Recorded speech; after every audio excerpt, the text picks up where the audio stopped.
அவர் உங்களுக்கு சந்தோஷம் உண்டாகும்படி காணப்படுவார். இயேசு நமக்கு நல்ல தகப்பன்.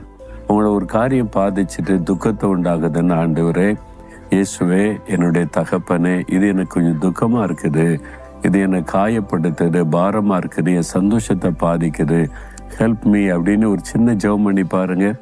உடனே அவர் இடைப்படுவார், உங்களுக்கு காணப்படுவார், உங்களை சந்தோஷப்படுத்தும்படி காரியங்களை மாற்றி அமைப்பார். இன்றைக்கு உங்களுடைய சந்தோஷத்தை பாதிக்கிற விஷயம் என்ன? குடும்ப பிரச்சனை, பண பிரச்சனை, வியாதி பிரச்சனை, வேலை செய்கிற இடத்துல பிரச்சனை, மனுஷரால பிரச்சனை, எதுவாக இருக்கட்டும், அவர் அந்த சூழ்நிலையை மாற்றி நீங்கள் சந்தோஷமா இருக்கும்படி செய்வார். ஆனால் அதுக்கு ஒன்று செய்யணும். என்ன தெரியுமா? அந்த வசனத்தின் முன்பகுதி சொல்லுது, கர்த்தருடைய வசனத்திற்கு நடுங்குகிறவர்களே.